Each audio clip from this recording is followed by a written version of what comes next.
Good evening. I'm out in the beautiful sunshine outdoors on a Saturday afternoon, and it's been hot today, but it feels much better now, a little bit cooler.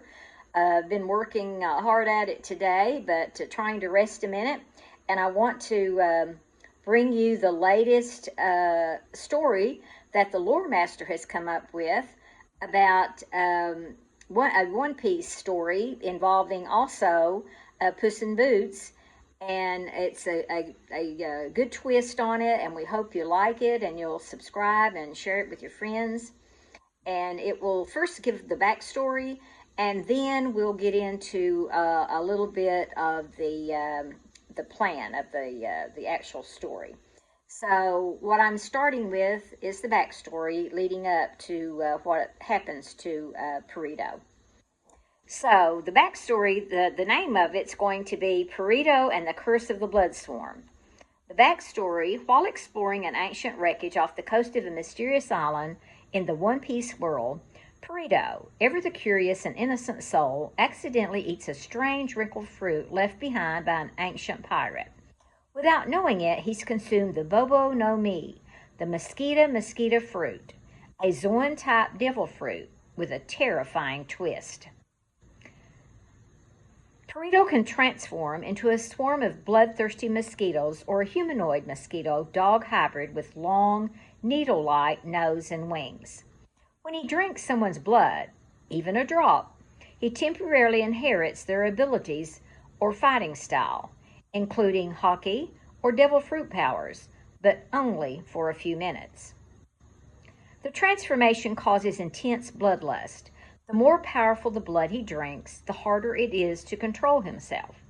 If he drinks too much, he risks losing himself, becoming a true monster. The Mosquito King, a mindless being of power and hunger. Perrito is still the sweet, loyal, pure-hearted pup we know from Puss in Boots, The Last Wish. But now he's carrying a horrifying power. He's terrified of himself, not because he's evil, but because he fears hurting his friends. He's scared that one day the craving will win. Even Puss and Kitty Softpaws don't fully know what's happening to him, only that he sometimes disappears at night and comes back with his eyes twitching and red, shaking from guilt and nausea.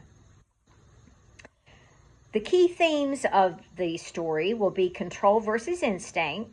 Perrito's inner battle mirrors themes from both One Piece, like Chopper's Monster Point or Luffy's Gear 5, and fairy tales, the cost of power, the loss of innocence. Friendship versus fear. Puss and Kitty want to help him, but he's pushing them away to protect them. Redemption through love. In the climax, it's his bond with his friends that pulls him back from the edge. Perrito unintentionally drinks Zoro's blood in a fight and transforms into a mosquito katana hybrid, yielding a nose blade like a sword and moving at lightning speed. In a tragic twist, he accidentally bites Puss while delirious from blood hunger and nearly kills him, a moment that leaves Perrito broken, vowing to never transform again. In the final act, he's forced to use the power to save Kitty from a Logia user. For a moment, he becomes a storm of blood and steel, turning the tide, but nearly loses himself in the process.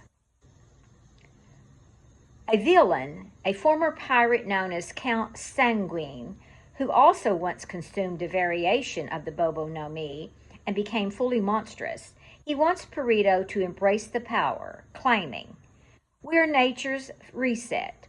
The blood of kings flows in us, and we will feast on the world." An ending possibility, Perrito finds a way to master his abilities through meditation, compassion, and a blood substitute made by Chopper. He still fears what he might become, but chooses to fight for his friends, not in spite of the monster inside, but because of it.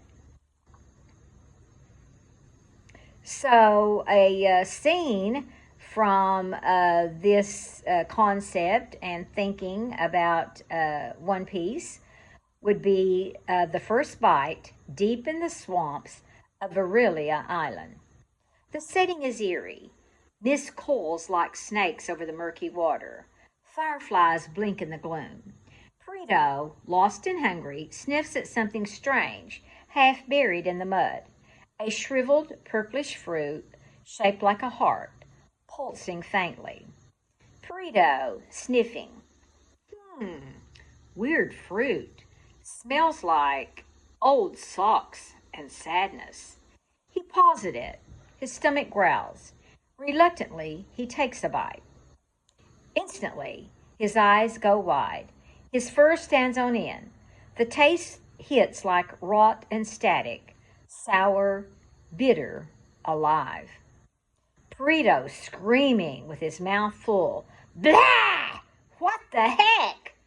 Spits it out, gagging. That's worse than toenails in soup. Suddenly, silence. The swamp falls dead quiet. His vision blurs. He stumbles, clutching his chest. The world around him starts to pulse. Then, his body explodes into a cloud of buzzing, twitching black insects. A swarm of mosquitoes, alive with hunger and ancient instinct. Perrito thinking to himself, what's happening? Why do I feel small? So many eyes, so many wings. From the mist, an alligator creeps up, a massive swamp beast, curious. But Perrito's swarm moves without thought, a primal lunge. Bzzz! The cloud engulfs the alligator. It thrashes, roars, then weakens. Its bellows turn to gurgles. Seconds feel like hours. Suddenly, the swarm contracts. Perrito reforms, panting, fur soaked with sweat and horror. He blinks, then turns around. The alligator stands upright, or what's left of it. A dried husk, mummified, twisted, eyes sunken, skin clinging to brittle bone like wax paper. A single mosquito lands on it, full. Perrito whispers, "Did I do that?" He vomits. He trembles. His paws are red with something that isn't his blood. Perrito with his voice breaking, "I didn't want to. I didn't.